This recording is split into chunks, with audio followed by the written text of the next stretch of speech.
Bismillahirrahmanirrahim. Assalamualaikum warahmatullahi wabarakatuh.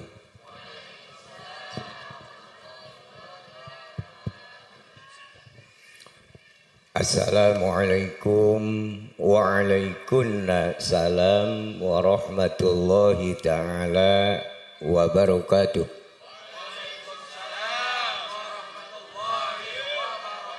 A'udzu billahi minasy syaithanir rajim. Bismillahirrahmanirrahim. Alhamdulillahilladzi jalla 'alal in'am bi ni'matil imani wal islam. Asyhadu an la ilaha illallah wahdahu la syarikalah.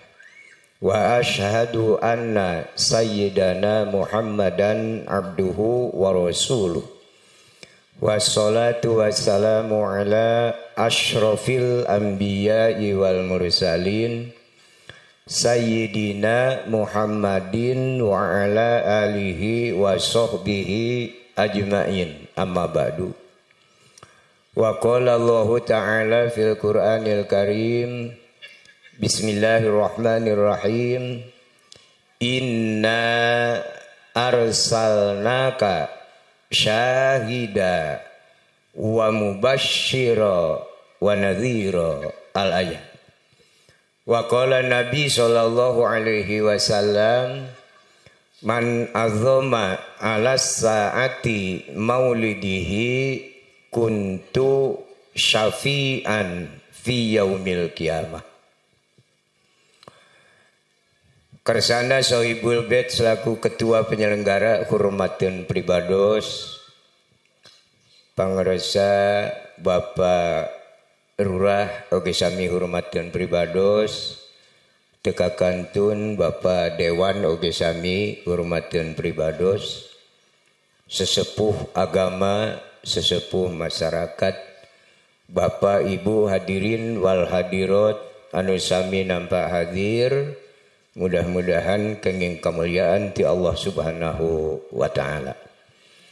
Tipayun pribados sabada ngahaturkeun salam penghormatan, tekakantun puji sareng syukur kehadirat Allah subhanahu wa ta'ala.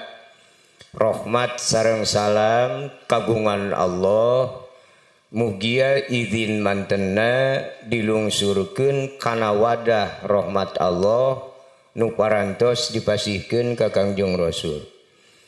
Mudah-mudahan rahmat Allah nu tos aya di Kangjeng Rasul kadorong ku awasan doa rahmat sareng salam ti urang mugia izin Allah eta rahmat sing tiasa leber. Anu leleberanana mudah-mudahan izin Allah dilungsurkeun ka urang sadaya ti dunya dugi ka alam akhirat.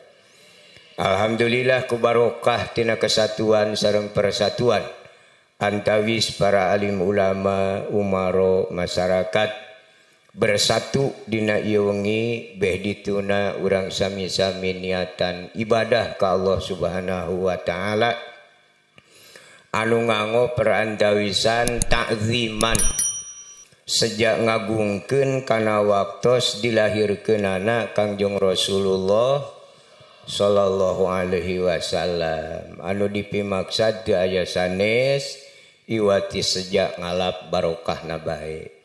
Mudah-mudahan ku barokah ta'ziman ngagungkeun kana waktos dilahirkeunana Kangjeng Rasul muga-muga izin Allah urang sadaya dikersakeun paranyang yuswa disarengan ku sehatna kanu garetol usaha muga sing digampilkeun rizkina anu mangfaat barokah dunya sareng akhirat. Alhamdulillah dina ieu wengi urang sadaya niatan tolabul ilmi ya. Ieu teh bahasa tolabul ilmi teh seueur anu nyarioskeunana tapi kadang di lapangan teh henteu sesuai sareng kata tolabul ilmi. Seueur di mana-mana bapak-bapak, ibu-ibu anu rarotinan. Duka di desa mi? Ibu-ibu sok rotin, Bu? Alhamdulillah. Bapak rutin? Alhamdulillah. Sing emut rotinan teu kalebet kana tolabul ilmi. Itu pamenak abdi mah. Nya rotin sanes berarti tolabul ilmi. Sabab teu nyambung sareng makna ari tolabul ilmi mah tolab nyuhunkeun ilmu katerang. Jadi di mana diayakeun rotinan anu tujuan utamina sejak tolabul ilmi dugi kalau kasih teh badanten ibu-ibu teh. Kinten-kinten ilmu naonnya nu diperyogikeun ku urang ayeuna anu sakintena urang mampu ngalaksanakeunana.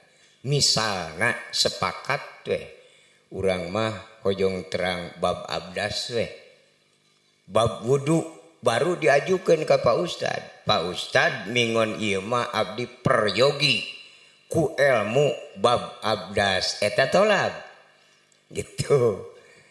Nya Pak Ustad baru antu adul amanah ngadugikeun ilmu kagungan Allah nu diamanatkeun ka Ustad. Islah katolabul ilmi. Ieu mah teh aya gitu darotin teh lamun dugi ka madrasah kitu we ngaraos sholawat, ngaraji Quran. Teu aya nu nyuhunkeun hakikat ka Allah syariat ka ustad.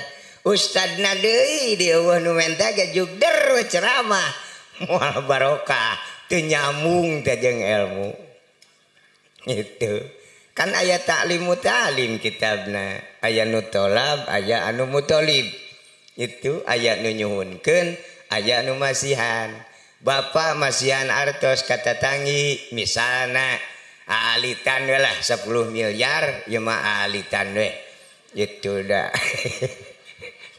1000 malain duit di mana ini mah.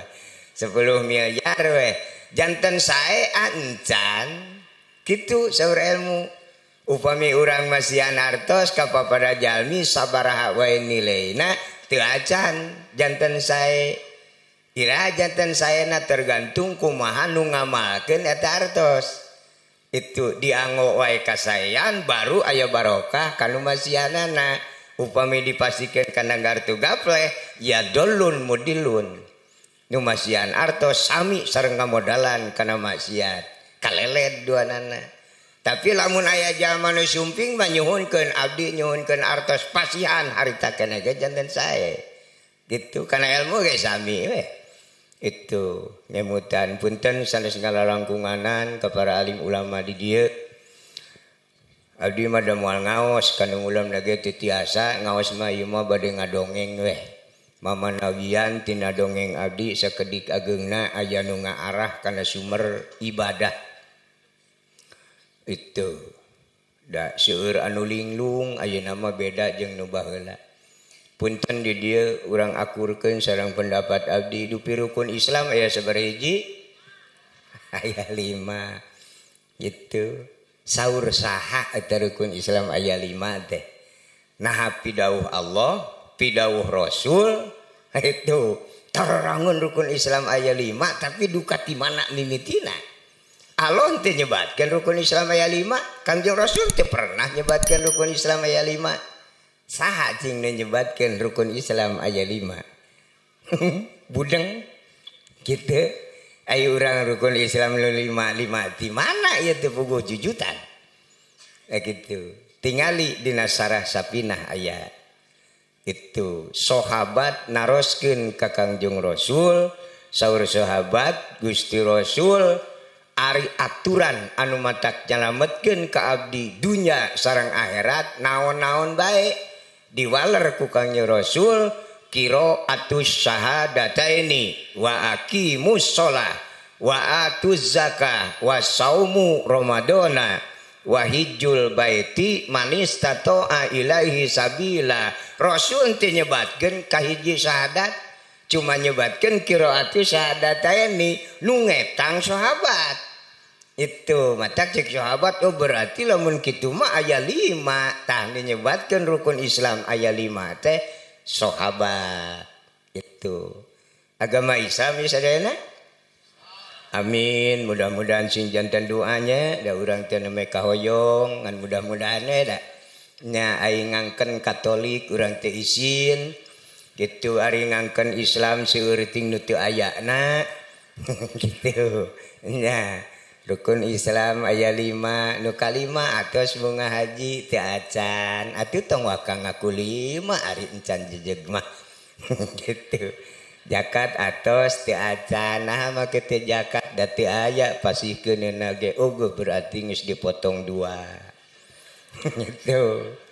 Saum Ramadan atos nu mawi abdi masuk muncul panyawat mah jadi henteu kiat puasa henteu potong 3 itu mata lamun ngaku rukun Islam aya 5 tukang tipu malulu itu moal ke sawarga tukang tipu mah matak naon mun jujur rukun Islam coba hiji 2 itu hiji syahadat basa ditikahkeun teh ya, kadua salat aya nuju inget kitu jujur sawarga mah narima ka jelema tukang tipu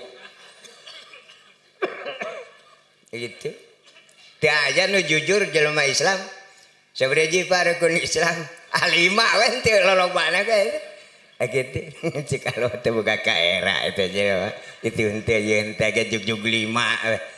Kamana sawareh deui. Gitu.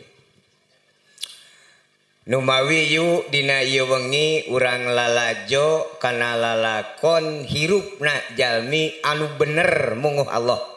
Nyaeta Kangjeng Nabi Muhammad sallallahu alaihi wasallam sanes ngawonkeun komo ngahina ngan ningali kana sejarah dikawit Allah taala ngadamel jalmi anu pangpayuna dugi kadanget ieu Allah teu ngadamel jelema bener 2 mung hiji-hijina Kangjeng Nabi Muhammad sallallahu alaihi wasallam. Wawanianan ante wawanianan bubuhan cek Allah weh nesok dianggo ku sadayana dina netepan pan eta ciri jalma bener.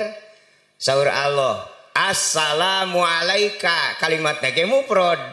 Assalamu alaika ayyuhan nabiyyu wa rahmatullahi wa barakatuh. Assalamu ari kasalamatan kami alaika keur anjeun Muhammad sorangan. Teu aya teu dibere. Sugan assalamu ala Adam, assalamu ala Ibrahim, assalamu anta aya assalamu alaika. Gitu. Hari keselamatan kami teh alaika keur anjeun Muhammad sorangan da inu dibere. Ayuhan nabiyyu he nabi kami wa rahmatullahi jeung kasenangan kami. Sok aya nu naroskeun teh teh Ustaz jeung rahmat Allah nu bodoh nanyakeun naon Pak Ustaz rahmat teh rahmat mah rahmat we. Rahmat teh kesenangan tong clear da eta teh bahasa Arab. Gitu. Nya rahmat teh kesenangan. Wa barakatuhu sareng keberkahan Allah. Terang ti barokah? Sok aya nu nyebat barokahnya. Nami na barokah teh aya 2, hiji barokah ilmu Allah, 2 barokah juri. Gitu. Jadi juri ge bukan barokah. Gitu. Ari barokah ilmu Allah mah aqallu syai'i kafa wa katsiru syai'i kafa. Sakedik nyekapan kana kaperyogian urang seueur teu meunang aya langkungna eta barokah. Upami barokah jurig mah beda. Saeutik hayang mahi loba hayang asesana eta barokah jurig. Itu. Naon margina innal mubadzirina kanu ikhwanas sayatin.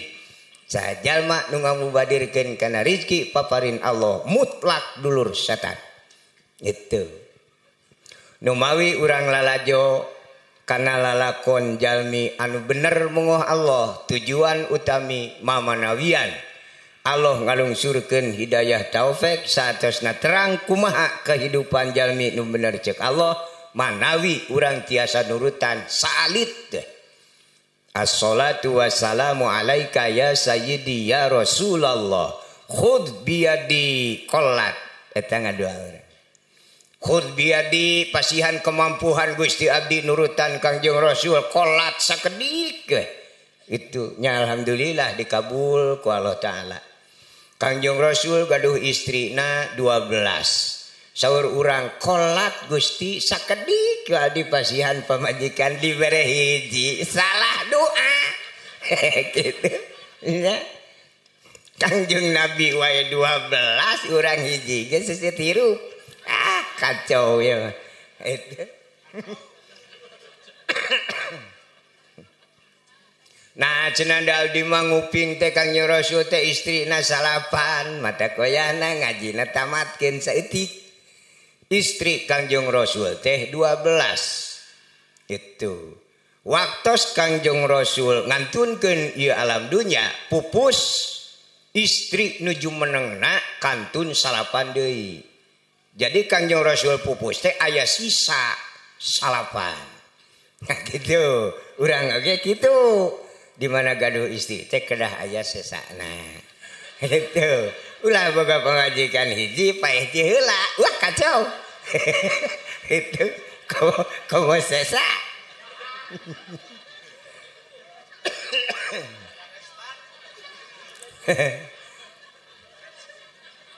Tos sabara lami di dieu ngayakeun takziman memperingati Maulid Nabi tos lami.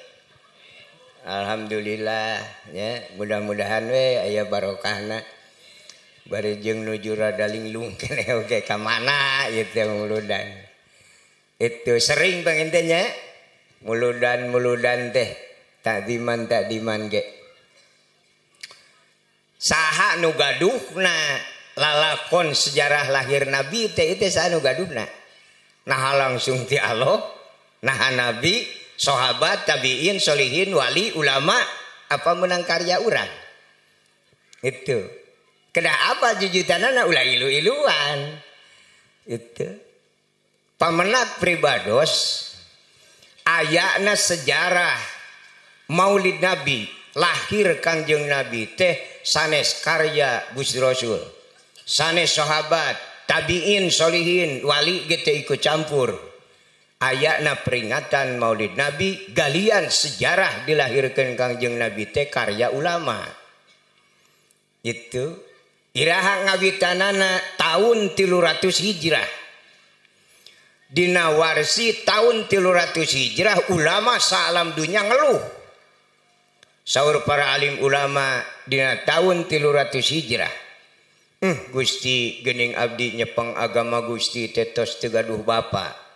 Rasul teu aya, nabi teu aya, sahabat teu aya, tabiin, solihin teu aya, wali kantun jenenganana nu aya ayeuna kantun para alim ulama. Kumaha bae upami para alim ulama dicana ku Gusti boa-boa Islam sapati alam dunya. Eta kakeueung ulama tahun 300 Hijrah. Nah kumaha upami Islam ti aya ti alam dunya, upami Islam tos ti aya ti alam dunya, isukan ge jadi runtuh langit mah kiamat jadi. Itu nya upami model urang mah nu teu sarepuhnya Pak. Gebru gerek kiamat ge. Urang mah hirup seubeuh. Itu. Nah, ieu watos kana karya nya. Nya hanas diingu ti orok nepi ka dewasa payu encan kiamat manten. Tah ieu jadi watirna mah. Watir kanu ngarora teu payu. Gitu. Nya madak buru-buru payu kenjang bising kiamat. Gitu.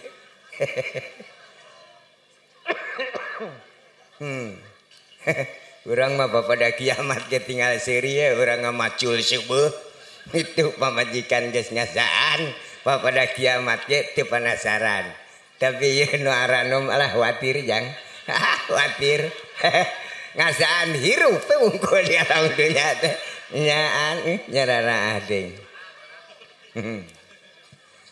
Maka dina tahun 300 Hijrah para alim ulama musyawarah sadunya. Itu di mana kempalna dah lain lurah. Ulama mah sanajan paburencai di setiap juru dunya tiasa badantan ulama. Itu jadi lamun ulama musyawarah kudu gugulungan itu can jadi ulama. Gitu. Kudu karayap mah. Mau ngahaji ke Mekah tumpang kapal itu jelema gempor. Gitu. Ulama mah mengaji atuh nepi detik oge. Naon sababna jiwa urang teh fisikna asalna tina opat cai seuneu angin taneuh dihijikeun ku Allah jadi kulit daging urat tulang lain jalma tapi wadah jelema cuma wadahna matak di mana urang hoyong angkat-angkatan alim capek wawuhan anu hiji angin di dunia ieu teu aya angin dua kamana-mana ge mun hiji-hijina kitu hoyong ka Mekah peureum beunta teh tos dipayeuneun Hajar Aswad da kitu nya ai kana angkot heula mah latir komo kalah bitu mah bana geus mah ya gitu tah eta ulama teh matak jabatan ti Allah Ta'ala teh aya salapan hiji pangluhurna jabatan ti Allah teh Rasul dua Nabi tilu sahabat opat tabiin lima solihin genep wali tujuh ulama dalapan malaikat salapan jelema sesa muslimin muslimat eta sesana gitu matak hese dibawa ka kalir kaki dul ge puh jelema sesa gitu Ustad adan tapi kerenge di masjid aya opatan gitu da teh tetangga teh ke masjid teh lain hayang-hayang salat teuing batur ku ustad teh batur-batur jarempe ge mah kowong hoya ala salat ceuk tetangga bisi kumaha onam cenah itu ustad batur nyalamperkeun ka masjid nya jadi nyamperkeun saten bilih ustad cilaka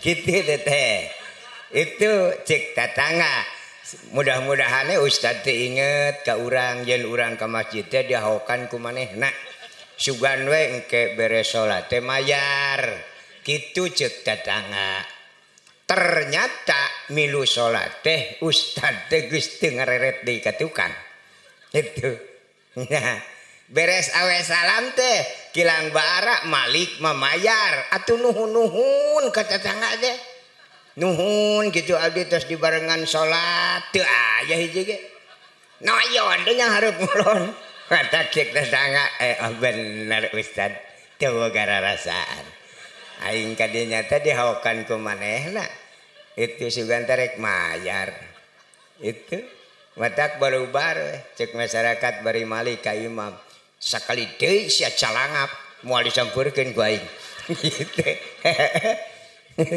gorowok teh isahan tinggal tiluan sabnu tiluan mah panjang ingetanana sanajan ustad tapi jelema itu mungkin magrib mah teu mayar saten hilap sugan we isa mah mayar itu tilu teh dar teh milu salat anger we teu malik-malik acan matak balikna didinya teh bener sih ingat lain poho tuh medit teh wah ingat kapok itu der teh adan subuh jelas teh hiji-hiji acan lain salah tetangga itu teh nu ujuk ajak teu nuhun-nuhun acan ya gitu nya badak lamun tenget mah tetangga ustad mah adan subuh teh salat subuhna sok nyang hareup ngetan untung nonoong itu nah pake nyarep ngetan magrib mah isa nyang hareup ngulon saten di tukang aya makmum papada ku juri ge makmum heula ai tinggal imam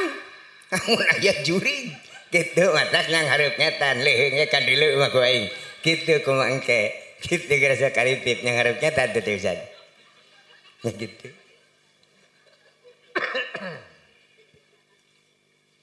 jabatan anu pangais bungsu teh ulama anu saangkatan jeung ulama teh aya opat syekh imam ulama ustad eta jabatan lain meunang jelema ti Allah aya tingalina takrib itu ya dina bajuri na aya dan jabatan ti Allah Ta'ala boga ciri anu boga gelar ustad mah di mana tuang nyuk sangu tina boboko sok kana piring maka sangu teh ku barokah ilmu Allah nu aya di ustad hirup sangu teh jadi opat jurusan halal haram makruh subhat jadi tina sapiring teh nu halal teh palingan 7 remeh ustad tuang nahan 7 remeh di mana ustad nuang rezeki Allah anu halal 7 remeh 7 tahun moal kalaparan eta cirina ustad gitu.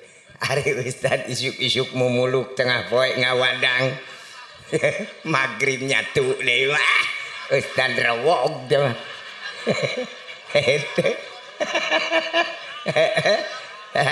iya punten nya ya mah itu nya disiuk teh sangut teh tina bobokok kana piring teh ngajentul we lah itu sugan halal kabeh meureun matak segut.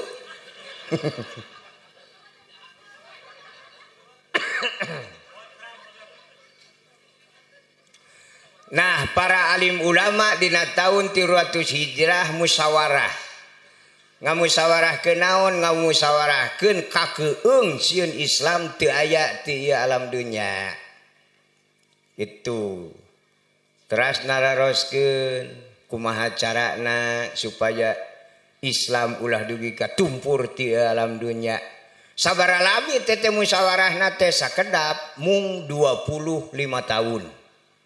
Gitu musyawarah saja mama aya nu bener ngada lamun musyawarah minimal 25 tahun teu meunang ka cai acan. 25 tahun teh musyawarah. Tina hasil musyawarah sepakat para alim ulama sadunya ngayakeun galian sejarah lahir Nabi. Sanes bae lahir ka alam dunya tapi lahir tina kholik kana makhluk. Tur lahir ke alam dunia dugi ke pertengahan waler Kangjeng Nabi jaga di poe kiamat. Sepakat 25 tahun dengan kenging eta we. Istirahat kenging sasasi musyawarah deui nu kadua sami 25 tahun. Saur sesepuh ulama coba pendapat anjeun kumaha nu kapenaku anjeun lahirna Nabi saur ieu kumaha ditampung sadaya ulama nami musyawarah teh nampung setiap pendapat sadaya pendapat kedah diakui tapi ulah sadayana jadi nomor kudu jadi nomor hiji eta pimpinan 1000 kali pendapat teh kudu jadi hiji nilaina tapi dilebetna nu 1000 aya kabeh eta pimpinan ulah musyawarah tapi kumaha kuring eta mah lain musyawarah itu mah tuh mujadalah tuh ngajak pasea gitu nya ditampung setiap pendapat para alim ulama lamina 25 tahun aya we sejarah Nabi kenging ngempelkeun lahir Kangjeng Nabi liren sasasi musyawarah deui nu katilu sami 25 tahun ngamusyawarahkeun naon ngamusyawarahkeun sifat jalmi saur pimpinan ulama setiap perkawis anu ditalar sakali waktu bakal kena ku hilap tapi lamun perkara anu ditulis dina hilapna ge aya pilarieun maka nyuhunkeun kesepakatan ieu sejarah Nabi teh bade diserat sepakat sadayana diserat teh tahun 375 kakara muncul nu di jerona sejarah lahir Nabi namina kitab Dardir eta pangpayuna itu tos beres sasasi teras mutolaah anu terakhir musyawarah anu terakhir nah naonan musyawarah anu terakhir mutolaah bahasa santri ditalitian ihtiyat waspada kehati-hatian ieu kitab teh dibukaan deui bilih aya nu kalangkung, bilih aya nu kirang, bilih aya nu hilap, salami 25 tahun. Muncullah ka masyarakat, ka umum tahun 400 Hijrah, keluarlah kitab namina Dardir. Disebarluaskeun ka umat Islam teh kitab Dardir teh kirang laku. Itu ngemut deui ulama kumaha carana ieu kitab supaya dipika seneng ku sadaya umat Islam kilang bara ku kafir mah itu nya digali deui ku para alim ulama ieu kitab Dardir muncul Dardir nu kadua namina al berjanji tah berjanji teh jang Dardir nu kadua barang keluar kitab berjanji mah pada nupruk ieu resep ieu bingah naon margina sabdina berjanji masih ursinen dina berjanji mah jadi eleh ku sinen mah payu gitu nya nu tahlil we di bawah lempeng mah alhamdulillahirabbil alamin arrahmanirrahim maliki yaumiddin nah tapi kana iya kana bulu terus ngalengut lempeng teh gitu berjanji nganggo sair nganggo nadom sareneng kapungkur Pak Ustad nyanak tatangi urang berjamaah cenah ngaos sholawat yeuh gitu aya tatangi teu damang manawi ku barokah ngaos sholawat ku Allah didamangkeun mangga berejek atuh jelema baralik ti sawah ti kebon diajak maca sholawat Ustad teh make kira-kira deh itu ayahna cenah pangaoskeun sholawat nariyah 4.444 kakarek kadenge 4.000 geus saya balik ke tetangga teh kumaha macaana aing itu aing balik deui era geus datang eta king rariung nyarekel bae plastik nu ditiiran teh sarati siki naon namina eta hah tak kitu fibur tadieun teh ya itu teh aya nu jujur ngomongkeun kitu ge di mana aya plastik kajenting bijilan Mekah anu ditiiran 100 siki eta lain tasbih plastik paranti milang tasbih mah subhanallah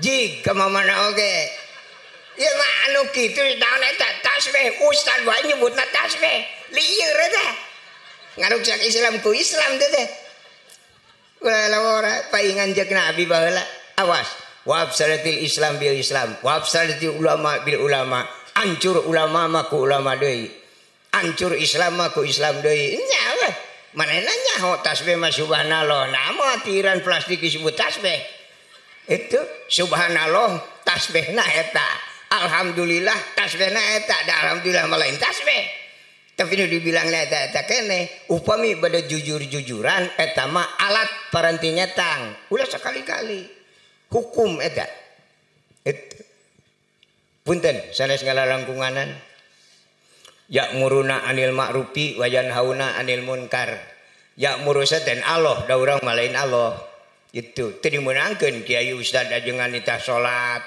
nyarek maling teu meunang jeung agama Islam hakikina naon sababna setiap wanita kudu sanggup jeung muruhanana nah ini tah tetangga macul mameh macul suka duit geus heula nah ustad nita sholat nun ajan gitu nun nita sholat ma Allah siap Allah muruhanana cuk kalau sholat siap wayahna da bari nangtung tasukuna aing mere Allah mah nita sholat bari ngadeg teh sampeanana geus dipasihan itu bisi cangkeun sana nangtung dongko tamatak cangkeng ku aing diberi leuleus ka hareup Allah teu mere sholat cina centang matak heuras ka tukang Allah mah miwarang teh geus siap muruhanana itu nah cek kalau sujud dah kami merah sirahana cek kudu meuli gitu itu ustad di salat naon pamerena ya gitu matak ya muru di dieu mah kanggo urang-urang mah ulah di manaan marentah tapi ya muruna anil ma'rufi urang saling umajak kana jalan nu dipikarido ku Allah kanu ridho kanu hoyong yuk urang diajar ibadah semampu urang sakiat urang da Allah teu ngudukeun ulah kakarek urang bisa sapinah jelema tatangga pagawean ka sawah ka kebon kudu sarua jeung nu maca sapinah salah alamat eta ulah ditingali kana benerna tingali kemampuanana itu urang apal maling haram da ngaji urang anu ka sawah mah teh nyahoan haram itu teh Ustaz maling teh haram Pak naon cenah haram teh haram kitu teh bisa ngarti cenah nya itu haram itu ta tak ieu kita berjanji teh jang dilebetna teh sejarah lahirna Kangjeng Nabi sanes bae lahir ke alam dunia tapi ngawitan lahir tina kholik kana makhluk dugi ka lahir ke alam dunia dugi ka pertengahan walar Kangjeng Nabi jaga di poe kiamat itu punten abdi terbatas kemampuan upami ieu kita berjanji ku abdi diuraykeun di dieu lebetna meryogikeun waktos 350 tahun sudi ceramah di dia kudu 350 tahun teh sanggup gitu nya ge bapak siap talabul ilmi buruk ngal bener itu matak berjanji ku abdi moal digali sadayana bade nyanak 3 ayat teh Nah make nyanak 3 ayat udagan kana makna muludan teh tina asal kata walada bade dimaknaan orok mangga bade dimaknaan lahir mangga. Syariat tiasa lahirna teh ku perjuangan nuduaan.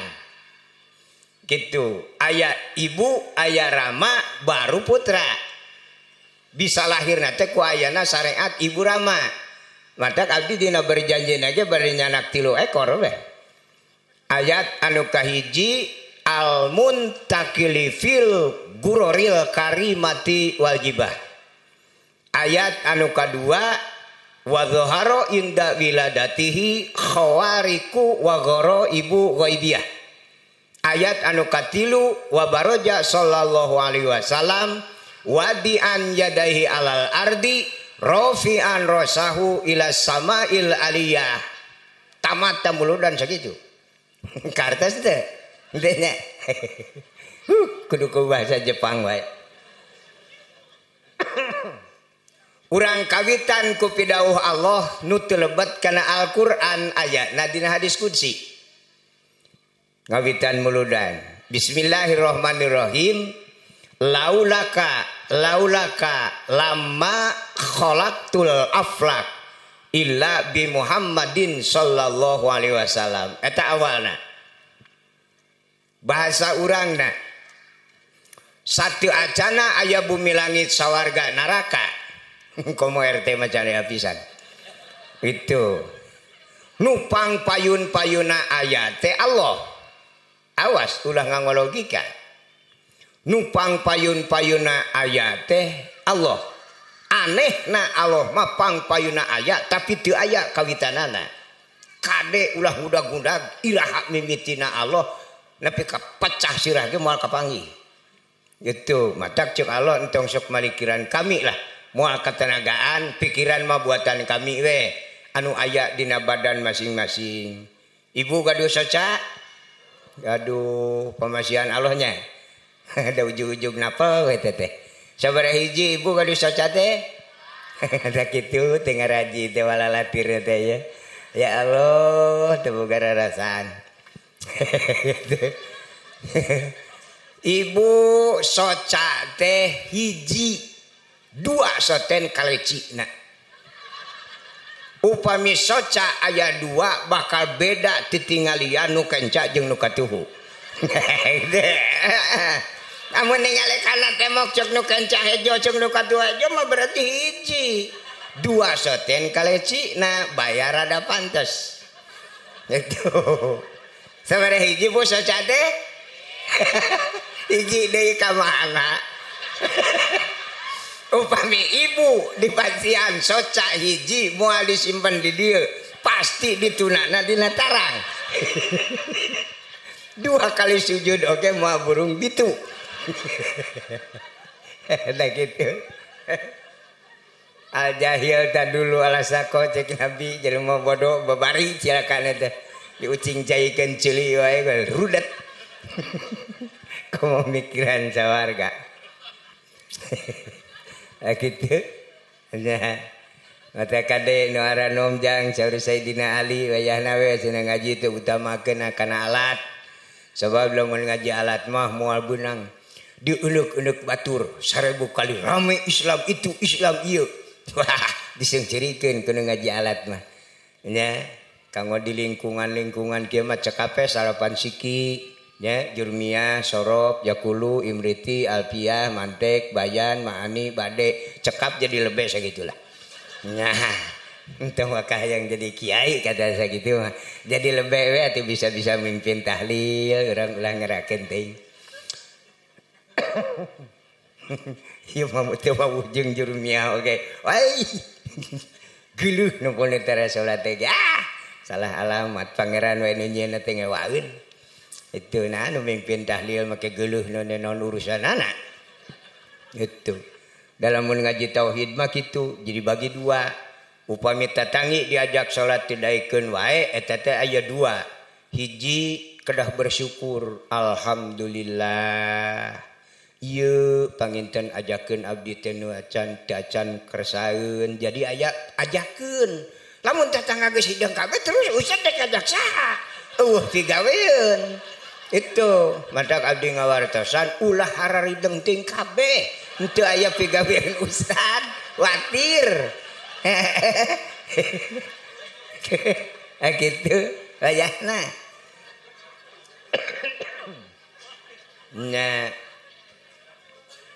kadua nah tingali ka alam langgeng ka akhirat upami Allah ngadamel jalmi di dunya khususna pamegat di dieu 1000 siki maka Allah ngadamel bumi di sawarga 1000 siki khusus kanggo urang dieu di lebetna hiji bumi teh 40 widadari kusab ustad renge ngajak salat teu daekeun nu boga imahna henteu ka sawarga jadi lowong di ditu imahna jang saha jang ustad teh kan rezeki nomplok gitu hiji imah 40 widadari aya 700 wete salat kali 40 encan bawa manehna geus loba ieu majikanana jung aralus awe urang ditu mah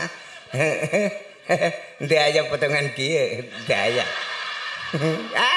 potongan kieu lal ka sawarga mah diborok lain heureuy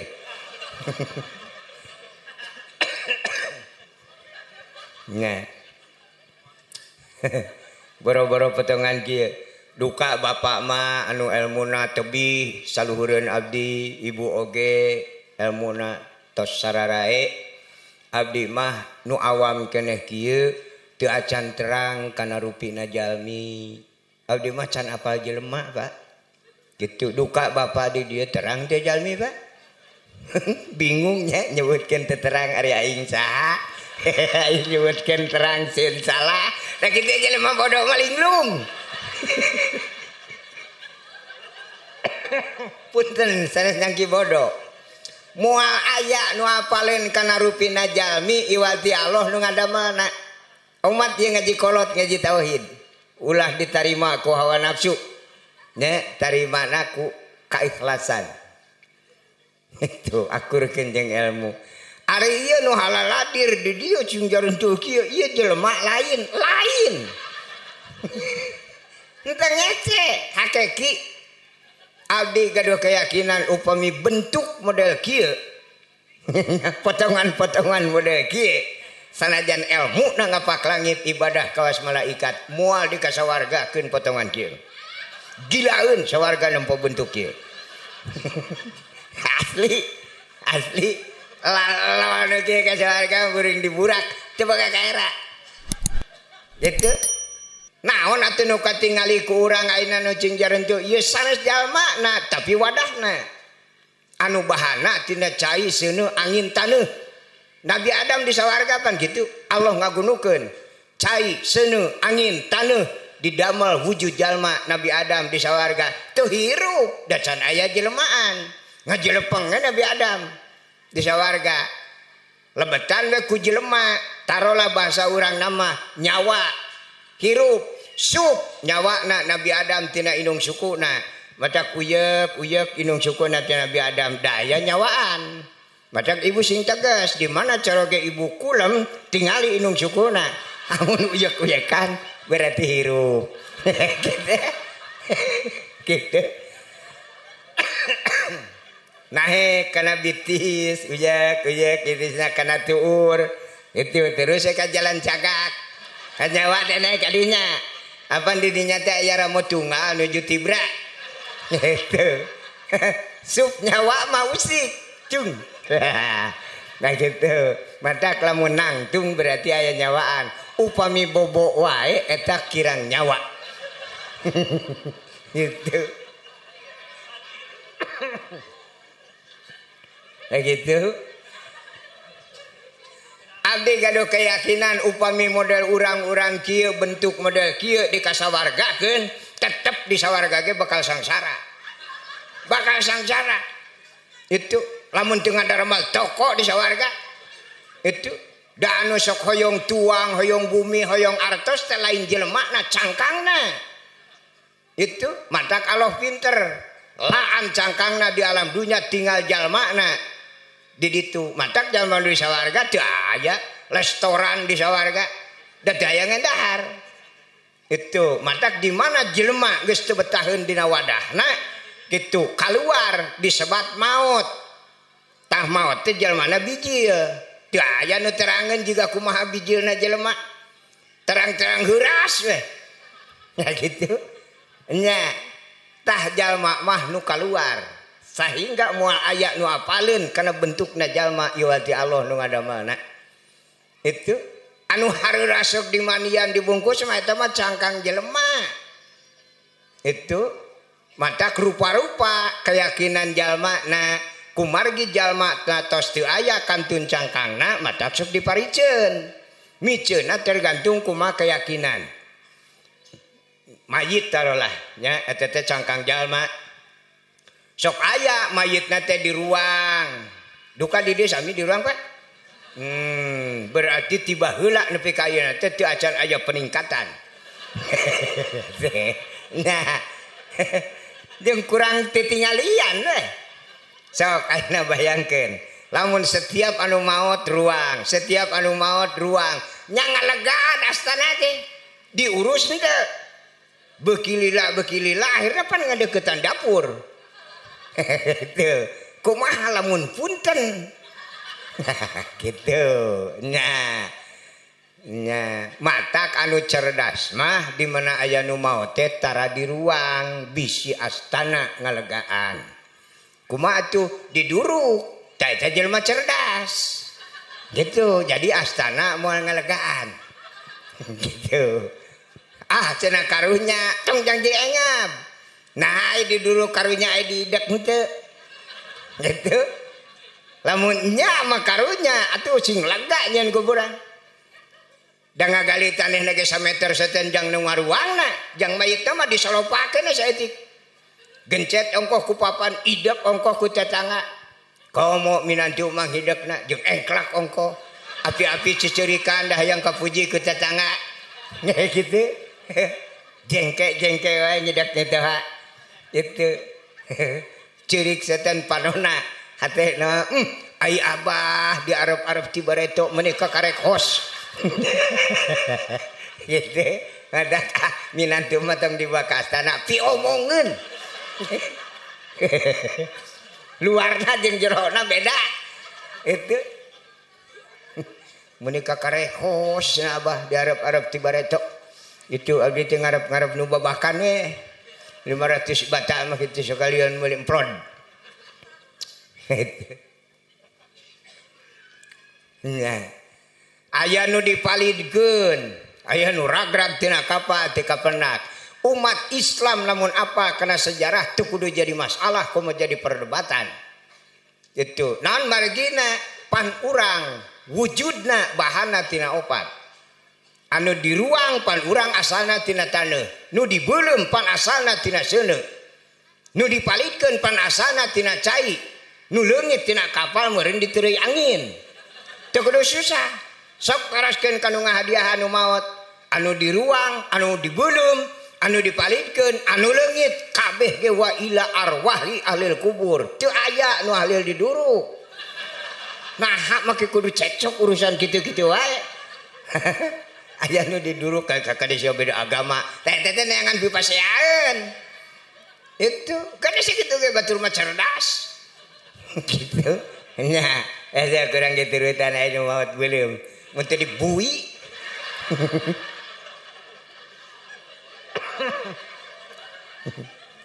Itu. Kenapa? Tah eta teh cangkangna jalmi nama maani.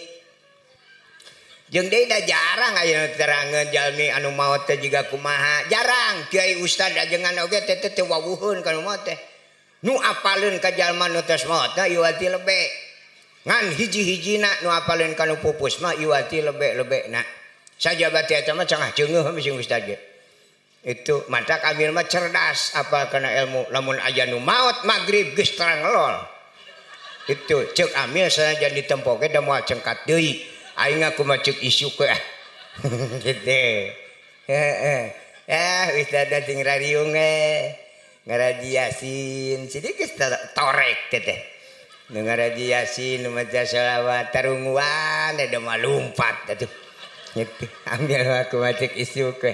Manian menang manian dibungkus ringkus bisi lumpat itu jam 8 kakara Pak Amil datang percayaan ya jelema maot geus dibungkus teu Amil mah sab aya aturan jelema maot mah itu kajian geus ditalian ge ku Amil mah dibuka talina mimiti tali nu aya dina masaka buka talina naon sababna sabab maotna jalmi mah aya aturan hiji lamun jalma anu tos maot teu dikengingkeun bolotot mata ku Amil dibuka bungkusna bising bolotot gitu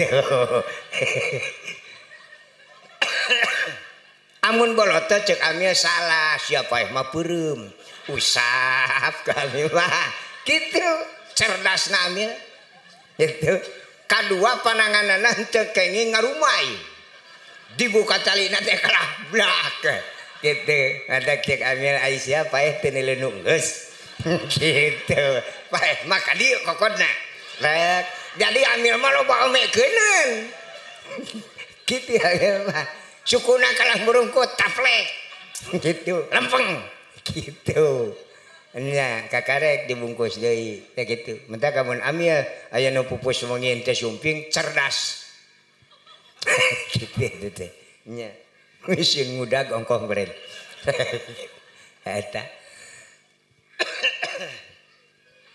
uih deui kana pokok jadi pangpayuna aya teh Allah ngan baheula mah tulisanana awal-awal mah teu Allahu tak marbutoh buleud tadina hu da can ayana naon hu gitu buleud can Allahu mata kade bilih aya jalmi anu ngadonna tepan ke masjid urang ilmuna di atas urang dikirna teh beda jeung urang gitu di masjid teh kitu we dikirna teh hu eta jelema ngarti Allahu teh tadina hu ya aya upadane di aya nu huan kabur dadang kabur ya beda agama coba cari kene pokok lain beda agama orang teu ngarti gitu saya hu tadi na buleun gitu nya urang bade nurutan mangga huan urang dipaleng-peng ku RT sia robah ini mah jadi hu gitu kawit nama bade ngiring tolab malaikat teh ngan amanat ka abdi hampura we cenah ka urang itu ngamprah moal tiasa tolab itu naon marigina teu aya kanggo calikna sabab malaikat Jibril teh dampal sampeanana sabeulahna teh 14 provinsi upami ngiring tolab ka dieu aduy ka melon alam nya leuheung lamun sumping ka dina teu gegejlig 14 provinsi sabelah teh deh itu mata ulah ngalawan-lawan kayaknya mah keung nah gitu malaikat Jibril teh nah sanes deui eta mata hapunten ka panitia malaikat Jibril teu tiasa hadir teu aya kanggo ngajedogna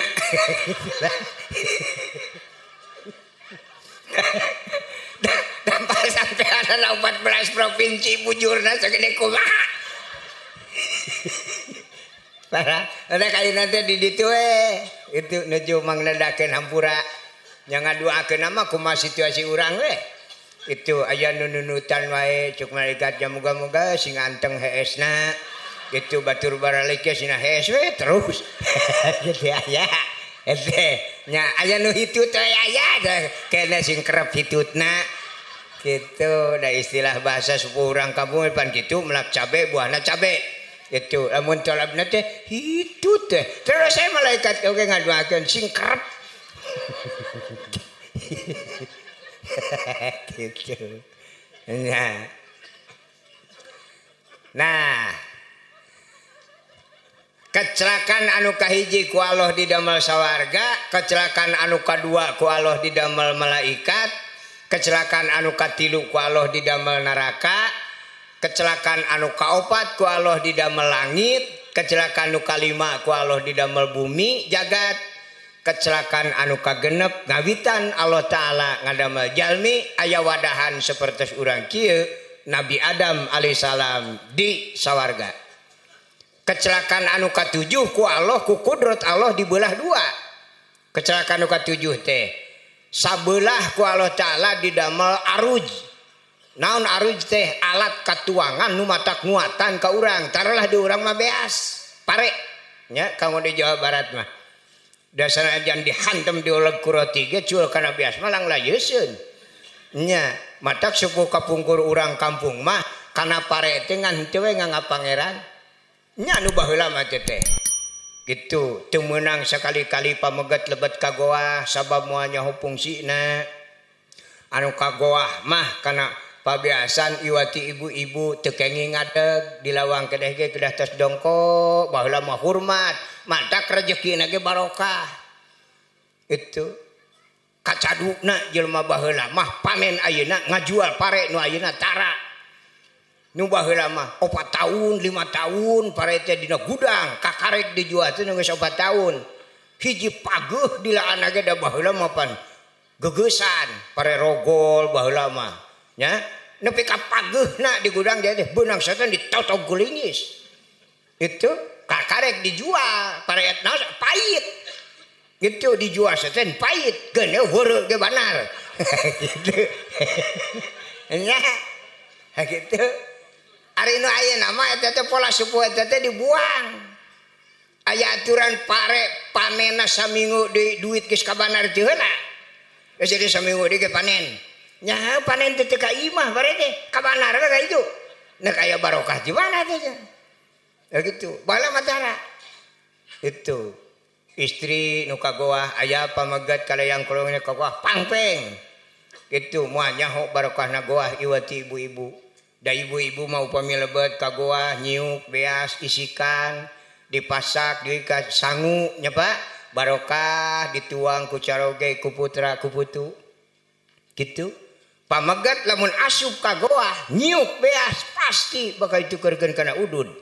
tah kacauna pamegat teh beunang ka goah teh eta kitu matak pantrangan lalaki mah lolo ka goah salah kaprah nyiuk beas di tadi kejo kalau ditukerkeun kana udud lah kitu matak teh aya barokahan tumpur atuh di kedua-duaan mah kitu nu baheula kayak nama teori-teori baheula mah tinggal sejarah we teh aya nu narurutan sabab ku sepuh-sepuh nu ayeuna teh ilmu baheula teh sanes diturunkeun sanes dijieun ilmu malah dijieun musuh itu sepuh kapungkur nyaah tapi bari ngadidik nu baheula mah ka putra enjing-enjing putra teh hoyongeun tuang siuk nyiuk sangu tina bobok kosok kana piring bade dicomot teh direbut ku bapak gampang wae cenah sia kana rezeki teh jeung dicelemun wae da ieu teh beas teh timimiti pare dipelakeun nepi ka jadi sangu teh lain lalakon sapoe 8 bulan ieu teh nepi ka jadi sangu dina piring anjeun jugjug celemun wayahna ditarik lain ngewa lain ulah ku rezeki tapi ngadidik yen rezeki teh lain datang ti langit kajian budak karek bisa ngalengka ge bisa dialap mangpaatna matak cikolot gitu kolot baheula ngalah cai heulanan gidig sangu geus dina piring teh teu ka mambu ngalah cai heula jaba jauh can aya emer harita mah wadah cai teh ku awi saruas disebat kele 2 ruas disebat lodong nu baheula itu igeg budak teh da moal lodong teh berat teh 2 ruas ge awina dugi ka bumi teh nyawe atuh sangu teh geus garing budak capek sangu garing dihuapkeun dapan melag gitu tampokeun ku bapana sahuap kaduana teh igeg budak teh ceuk bapana manggeus aing geus seueuh tong dituluykeun wae padahal mah lain seueuh baheula nepi ka kitu moal apaleun barudak ayeuna mah tah anu diwalah eta teh nu tos sarepuh ayeuna lain dijieun ilmu dijieun musuh kumaha cek sipuh nu ayeuna ulah kaparangi ku maneh mah eta caralik-calik we neng Baden nyatu weh kan aing nu babak belurna mondar suka aing di sawah itu madak barudak teh hararees aya aturan boga anak awewe nepi ka SMA teh nyoho nyeuseun-nyeuseun acan budak ngarayap kana piringna kukuman wios kumaha itu nepi ka boga salaki boga anak wios kumaha kan kagok dongko aing aneh tah sakitu karasa ku urang nepi ka urang neangan rezeki teh geus tenggilikan bangga tenggilikan senang dibabat ladang warahan ti subuh urang nah ka anak urang kalesina harees aneh itu matak tong aneh lamun budak ayeuna mah rada ngalawan ka kolotna nya kolotna ngalatihna itu teu balener komo awewe mangabaraha anak teh budak kakarek nek ceurik ge jajan padahal budak teh nyahoan jajan inungna jajan geus pinter mah jajan budak geus gede jajan lu sioh mah jajan manehna nu ngadidikna nek nyeusuh bobo nek nyangu bobo nepi ka jangotan we sarewa sioh mah hees manehna nu nita itu budak teh kudu kumaha kitu lain diwarah jajan geus beuki jajan ulah apan guruna manehna ditah sare budak geus getol sare nepi ka gede ulah deui ah bener gitu tah anu sabelah teh didamel pare anu sabelah deui didamel bunga mawar kemang ros dina ajaran agama Islam kemang nu bersejarah di alam dunia teu aya deui ngan kemang rosna pidawuh Kangjeng Nabi dina kitab Al-Hikmah diuningakeun sajalma anu rumah tanggi di payeuneun bumina melak kemang ros kumlakna ge gaduh ganjaran sunat kemang ros mah kemang nu sajen mah teu aya judul kemang kertas mah jeung cucukan pakojot diangeun weureu diantep bala dijual teu payu eta rasa kanu kitu kanu piomongeun aneh ngan kemang ros nah malah kemang ros mah tiasa diangos syariat bekal hirup jalmi itu upami bapak milari rezeki kagungan Allah melalui syariat dagang itu tapi wayahna kemang rosna kedah 7 rupi kemangna 7 warna kenging kemang rosna 7 rupi di dieu mah caketnya kudang kemang ngan teu aya nu apaleun matak pangurahna kemang eta mah teh nyahoan jerona kan gitu 7 rupi ala kemangna teh 7 rupi anana poekeun cina garing pisahkeun wadahan sarupi upami usahana kana icalan canak salemar 7 lemar keuman kana botol anu tertutup lamina 24 jam di mana tos 24 jam anu gaduh toko kepretkeun di payunan toko kitu anu gaduh roda kepret rodana anu ditanggung kepret tanggunganana kade anu nanggungna anu gaduh tokona ulah ka kepret daek teu daek kudu dijual mata kemang ros mah kitu urang gaduh putra tos agung teu daekeun payu gampang tinggal ngalah kemang ros 7 rupa nah kitu sup teh kana bak keuman 24 jam tangke putra teh canak gitu bus kana bak kakab sampai sabeting insyaallah adui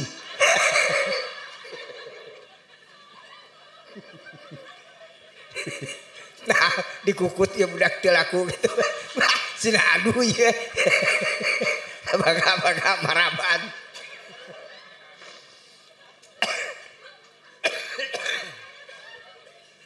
henteu sami wae jang gitu keuman sadinten sawengi dianggo ibak nama kucai biasa di mana tos bersih neme buka tutup botolna terus guyurkeun gitu ya insyaallah dipercepat ku Allah taala jodohna gitu ibu-ibu hoyong laku tinggal gitu itu tinggal karena bakeun ka kabeh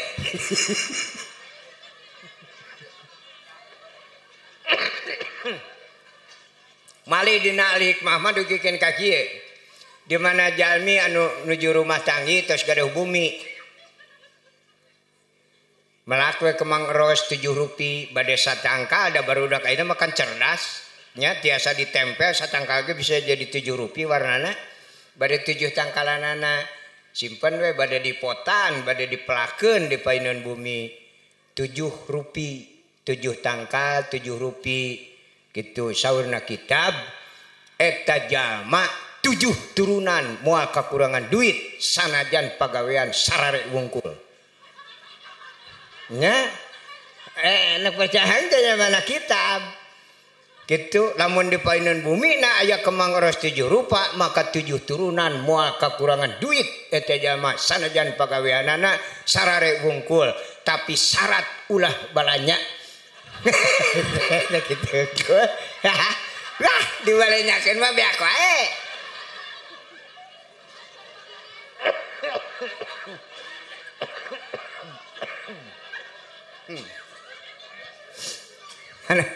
Anas didengekeun ku aing. Nah gitu. Ieu anu 7 kecelakaan di moal diguar panjang-panjang sadayana bade nyanak hiji ya heubeul teuing. Kecelakaan anu kagenep ku Allah Ta'ala didamel jalmi Nabi Adam alaihissalam di sawarga. Matak pangpayun-payunna Allah ngadamel jalmi anu aya wujudan model kieu pameget itu tadi nama moal nyeun awewe Allah teh ribet musing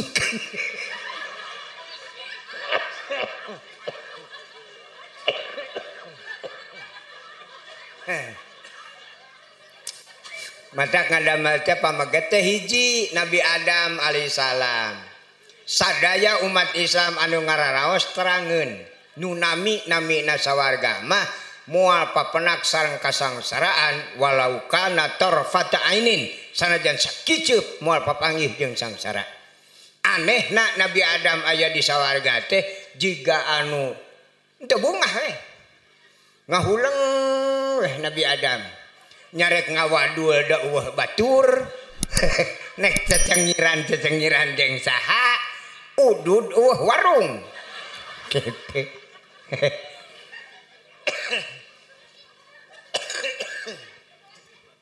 katingalieun ku malaikat Jibril dilaporkeun ka Gusti. Gusti cenah geuning khalifah Gusti aya di sawarga teh kalah ulang-ulang kitu. Saha? Adam gitu. Ceuk Allah nya meureun. Jelema mah beda jeung anjeun. Rame jeung teu ramena teh kudu aya batur. Itu. Adam aya di sawarga nek rame kumaha ari manehna sorangan. Sumuhun cenah Gusti watir we. Maneh nu lalajo watir komo aing nu nyieuna cicing teu sok pipilueun kitu carekan malaikat ya kumaha cenah Gusti cicing deukeun aing nyieun nu kadua kitu matak saur Allah ka Nabi Adam di sawarga nangkub cenah Adam nangkub Nabi Adam itu Nabi Adam nuju nangkub dipencet ku kudrat Allah tulang tongongna barang dipencet teh brol teh ngajuru Nabi Adam putrana istri Siti Hawa alaihissalam matak bu asli na nupang payun-payun ngalahirkeun mah pameget ibu mah beh dieu jelema sulit padahal lalaki ningali hamil hayang ya ceuk lalaki kok pengen kapok pameget tadina teh da teh nyieun 2 panalongan hiji-hijina itu tah Nabi Adam teh dipencet tulang tongongna teh langsung ngalahirkeun putrana istri Siti Hawa alaihissalam. Matak abdi mah ngawartosan bade dianggo mangan teu karep terutami ka bapak-bapak ahli-ahli tani biasa nama uih ti sarang uih ti kebon teh nya Pak sok asa nyereri teh badan teh nu teu sarepuh mah budak ngora ge sarua di bade gawe mah kitu biasana kadang-kadang wengi teh sok hayang dipeuseul abdi ngemutan kadek di mana dipeuseul omat ka tukang urut ulah sakali-kali pencet-pencet kana tulang tongong Nabi Adam ge dipencet teh ngajuru gitu wayahna liwat we tulang tongong mah parah kumaha lamun diurut video sa RT. Kacau. Amanatkeun ka tukang meuseuh wayahna eta mah liwat. Gitu. Nya. Nya. Ibu-ibu negara orang adat di mana ngalahirkeun teh majarkeun teh awewe mah bangga cenah ngajuru dongeng teh mah yang dianggap teu aya awewe nu nek ngalahirkeun bangga teu aya. Di mana aya awewe nek ngalahirkeun lulumpatan? Cari icing paling ngagorowok teh oke sakitu kituna pamaget soakna ngadenge sora awewe ngan ku na sok di mana istri bade ngalahirkeun ngucapkeun nu samar kimpang mah carogena kaimah kan dapur teu kauru udud kakareke nek udud kau teh kana rokok cereng udud ge murag itu naon sabna apalin rasana ngajuru itu cek urang batur nek ngajuruna naha urang nu riweuhna pan geus ngasaan mata kapalih dienakeun punten ieu mah contoh ditawisan ku Allah taala hei jelema awewe lalaki cung saha nu sanggup hamil muriang lalaki mah kapok murangkat we sieun katunyuk ngan teu depak unggul marurungkut teh ibu-ibu peryogiun ku pameget sieun maot meureun lalaki geus ngeuyeungkeung kitu mah bareng ibu-ibu kitu saur ibu-ibu abdi sangem hamil gitu jadi hamil teh ka sangem ibu tadina nya pameget ge da boga kaera menyamanya ai awewe ngacung lalaki henteu gitu ningali istri-istri geus bungbong ngararacung mah nya pameget ge bareng we ngacung cuma setengah tihang ngacing kan sakieu selit tadi ya teh kalau geling siang ngararacung tapi Gusti abdi mah mung setengah nah saya maksudna tetep abdi mah hamil mah teu sanggup lah geuning ngacung abdi mah jeung tibatan hamil mah kajeun burut teh tah mantak sok aya pameget anu burut eta teh ku alim-alimna hamil ceuk nabi liyah sula ataa dulu teangan jalan adil-adilan ibu-ibu hamil bapak-bapak bu mangga kanu bade barurut adi mah sudi ya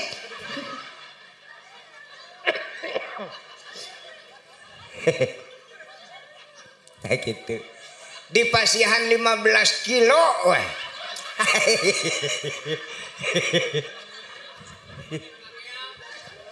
gagah lempang lagi beda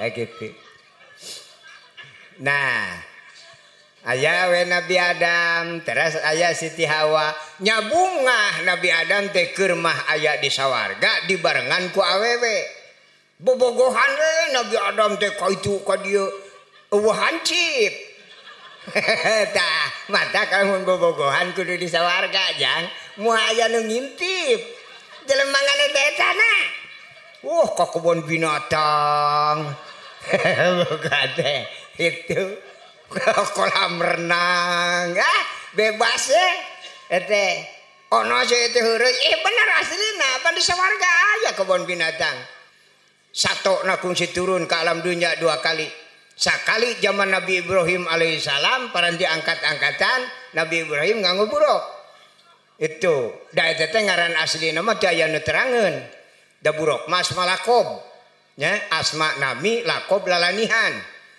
kusawa eta sato leumpangna kawas kilat ai kilat bahasa Arabna barkun itu matak disebut weh buruk barkun burokun jama taksir itu ningaranan weh si kilat gitu modal bapak gaduh putra pamegat si ujang lain ngaranna si ujang pedah jalu itu kanya kolot eta ge buruk teh duka naon namanya asina lain ge makhluk sawarga lamun kudu beja-beja ayeuna di alam dunya engke ka ditu mah aheng itu matak dilanih we ku buruk tina asa kata barkun hartina kilat akhirna nyuhunkeun widi ka Allah Gusti nya Adam nek diolo cenah gadi diolo kunaon nek dibawa ka neraka henteu ya mampu mesti ngagoda Nabi Adam goda we Nabi Adam ke iblis kenging 200 tahun Nabi Adam teh kalah cecengiran cek Nabi Adam ka iblis, sok iblis ya boga ilmu sabaraha teronton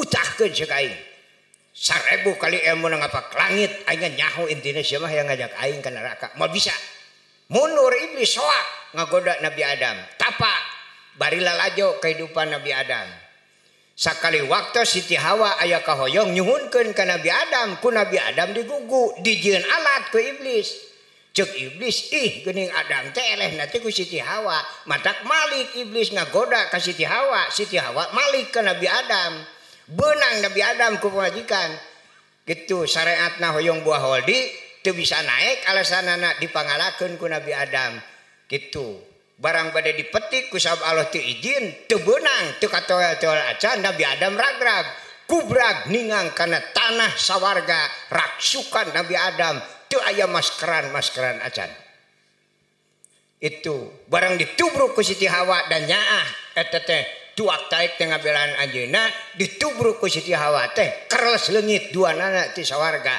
ternyata murag ka alam dunia itu Nabi Adam disimpan di sisi langit wetan, Siti Hawa dituna di sisi langit kulon. Penasaran iblis turun ke alam dunia, nu hiji ngudag Siti Hawa. Bebeja ke Siti Hawa. Itu Hawa salaki anjeun ku Allah dituna di sisi langit wetan. Lamun nya bogoh cinta sia susul ke sisi langit wetan, can aya ojek harita teh. Itu. Dah ku bogoh teh nikreuh di sisi langit kulon. Itu nu hiji deui iblis nuturkeun ka Nabi Adam dibejaan Adam sing inget pamajikan anjeun ku Allah dituna di langit kulon lamun bener-bener cinta berik tu di belah kulon kade wesina jalanna ulah ka ngamprah itu moal burung dipergat jalan dinya mah gitu kasisi wes kasisi matak teh jalan dieu itu itu nya ku sabab Nabi Adam mah jagjag Siti Hawa mah istri rada kirang jagjag matak tepungna teh di Mekah gitu matak mun haji ge kudu ka ditu lamun ditukeurkeun mah Nabi Adam di sisi langit kulon Siti Hawa di sisi langit wetan tepungna di taneuh urang salah nuna samajigana mah kalah di ditu tah kitu tadi sang carai mun ngahaji teh jauh urang kitu sejarahna tak ieu teh ina arsana kasahida peta kieu teh masihan contoh ka urang-urang kade ulah nyeri hate nya Bu da ieu mah ilmu bade dianggo mangga teu karep sing emut Nabi Adam diturunkeun ka alam dunya gara-gara pamajikan ngagugu kahayang madak urang ulah guguan ti ka pamajikan teh itu ge murag gitu ge nah gitu gitu aya kahayang antep Siti Hawa teh hayang buah hol dirag-rag ka alam dunya geus kieu mah pan teu ulah kaya hayang di ka ditu tah eta sejarahna saatosna Siti Hawa sareng Kangjeng Nabi Adam aya di alam dunya nur Kangjeng Nabi nu tadi turun sarua ka alam dunya sup ka mana kana tulang tongong Nabi Adam alaihissalam minas sulbi wat taroib itu kusaha ieu mah alam dunya sanes sawarga itu kulem sapatemon Nabi Adam sareng Siti Hawa nur Kangjeng Rasul luncat kana patuangan Siti Hawa matak dina berjanjina al muntakilipil hartosna muntakilipil teu luncatan di mana guroril karimati dina taar-taar para rasul nu mulya ngancik dina taar Nabi Adam luncat kana patuangan Siti Hawa gaduh putra teu sadaya putra Nabi Adam kaancikan ku nur Kangjeng Rasul mung hiji Nabi Adnan alaihissalam itu gaduh istri deui luncat nur Kangjeng Rasul terasa luncatan matak lamun teu luncat tara jadi budak teh ngalai mah bener itu anu jadi budak luncat jret dah eta mah pileben kitu sejarahna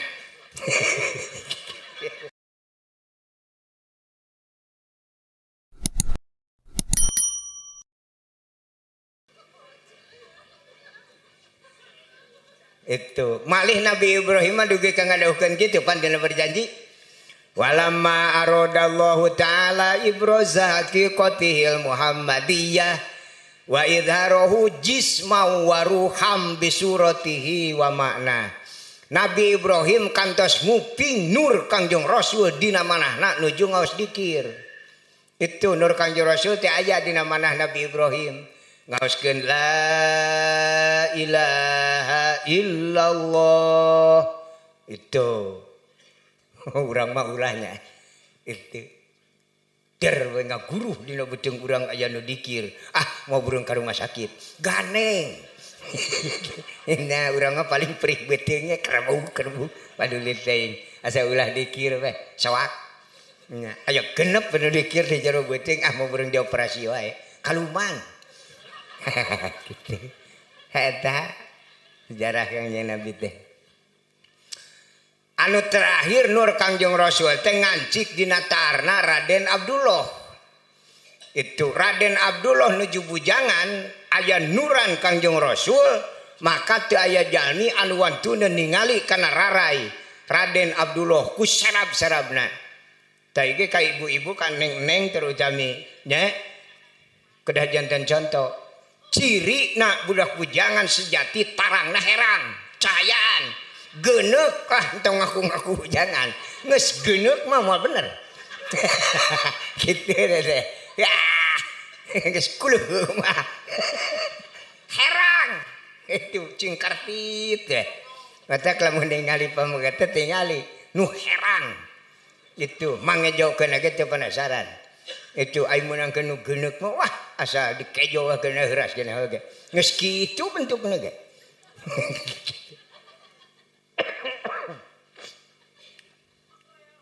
Raden Abdullah nikah ka Siti Aminah, nur Kangjeng Rasul luncat kana patuangan Siti Aminah.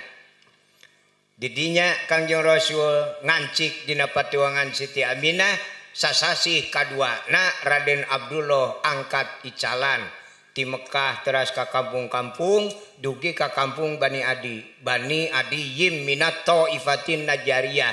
Barang dugi ka kampung Bani Adi Raden Abdullah teu damang nuju icalan teh. Disareatan didoaan kalah bekiparna akhirna Raden Abdullah pupus di kampung Bani Adi Kangjeng Rasul nembe 2 sasih dilebet kanungan. Gitu kade bisa aya jurig tuh ka dieu teureui we hirupan. Gitu dijaga Siti Aminah mah ti usia 4 sasih unggal dinten gentosan malaikat. Itu da urang oge jalmi sanaos bari sanes Rasul oge nya tah aya we ibu-ibu nu nuju hamil. Itu ceuk Allah itu cenah tempoan turunan Adam teu keur hamil ka ibu-ibu. Ceuk malaikat ah sudi ting cenah Gusti nungguan ge salat cara cenah jelema eta. Sakeun bae cenah cara salat oge da hamil ah mung. Kitu are mungeun. Kan kusabab aya Allah madanya kana sok salat kana taraga da puguh buatanana eta masalah nyieun meureun jadi kedul seten. Nya aya nu ngaping nyaeta dina kitab Takrimah dina bajurina anu sok nungguan nu hamil ti 4 sasih nepi ka 40 dinten orok teh namina Ummu Muldam Umi Wildan tinggalina kitab aya. Bingungan ngahartikeun ustad ieu Ummu Muldam naon Umi Wildan naon matak dihartikeun ku jelema baheula namina teh hantu. Gitu eta teh aya dina kitabna hantu teh gitu timimiti 4 bulan ngan untung hantu maeraan syuur kaisin matak di mana ibu-ibu nuju ka kandungan tingawitan 4 sasih disyaratkeun kedah nyana kaca eunteng peso gitu nya teh jawer kotok jaring ngao bawang bodas itu teh nya dihijikeun gitu dibungkus ku kantong tina lawon namina kanyut si kunang. Tadi jero si kanyut si kunang teh aya eta. Gitu madak deuk kandungan mah ada syarat teu kudu ageng dokter oge masihan lanong teu aya nu sagede peureup. Itu lamun sagede peureup awe teuing. Itu ibu oge upami nuju hamilan gitu ya nyana kaca anu 4 meter persegi. Jadi hantu teh jauh keneh geus apalun alah itu kalangkang aing. Gitu. Nya, ieu mah mawa mah anu mah kacaing sagede cecenет coba dibungkus ongkonya teu nempoeun. Kitu. Sanes heureuy teh teh. Matak jalmi kapungkur mah apik di mana gaduh putra nuju ka kandungan teh ka zaman oge dianteur. Kulem teu kenging teh aya batur. Kitu we teh manek bapakna nek lebe nu penting mah saya nu nungguan we. Kitu nungguan mah ti kajauhan we. Nu penting aya tunggu. Tak kitu sejarah. Dugi we kana waktosna lahir Kangjeng Nabi. Tah eta Kangjeng Nabi luluncatan teh. Al muntakilipil guroril karimati wajibah nur Kangjeng Rasul teh luluncatan di antara para rasul nu ujungna Raden Abdullah. Iraha ai lahirna Kangjeng Rasul sok aya nyebatkeun Kangjeng Rasul teh lahirna dinten Senin tanggal 12. Kitu nya. Dina kitab naon nya ayana? Asa teu meunang kadieu mah. Dadina berjanji mah sanes kitu. Hatta kubailal fajri. Kangjeng Nabi lahir ke alam dunia teh sanes siang sanes wengi, tapi kubailal fajri bareng jeung bijilna fajar. Ai bijil fajar lain beurang lain peuting. Bijil fajar salat Isya teu sah, wengina saep. Bijil fajar salat subuh teu sah, beurangna can datang. Kangjeng Nabi lahir ke alam dunia sanes dinten Senin, bijil fajar. Taita ni saya cek alo inna arsanaka sahida ya ilmu khusus kang ka ibu-ibu. Itu mere contoh ka ibu-ibu di mana ibu hoyong ngagaduhan murang kali anu soleh, solihat, hati-hati ngalahirkeun ulah jang jeburusut. Tingali Nabi nu sae moal Allah teh lahirna kudu Janari bareng jeung bijilna fajar. Dicontohan ku Kangjeng Nabi lahir Janari ieu malah tengah poe. Nya moal bener budak bijil tengah poe masuk milikan. Jeung sok hideung deh gitu. Jeung sok belat. Budak bijil lohor malah nenggulna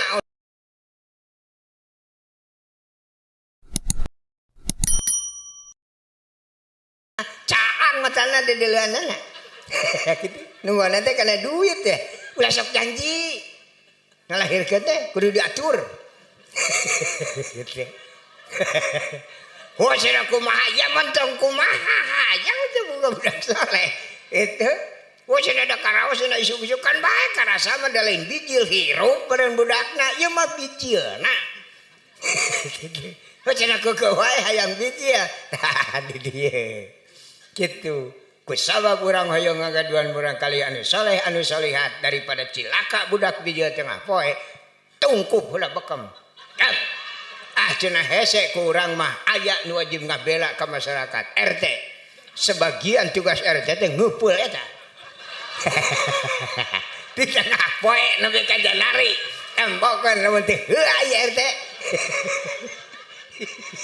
Kewajiban malehanana teh nya ada teh gede. Teh gede. Teh aya parabot ibu 14 bata teh aya. Boro-boro parabot ibu nu teu pati buahan. Anu lalaki ge sakitu gugoyotan buahna han sakieu. Sok lah. Gitu. Amun ditubuk teh buni jeung buahna plok. Caricing jeung buahna ge. Komo nu ibu alah buahna ge. Lebih kene. Tiga gitu.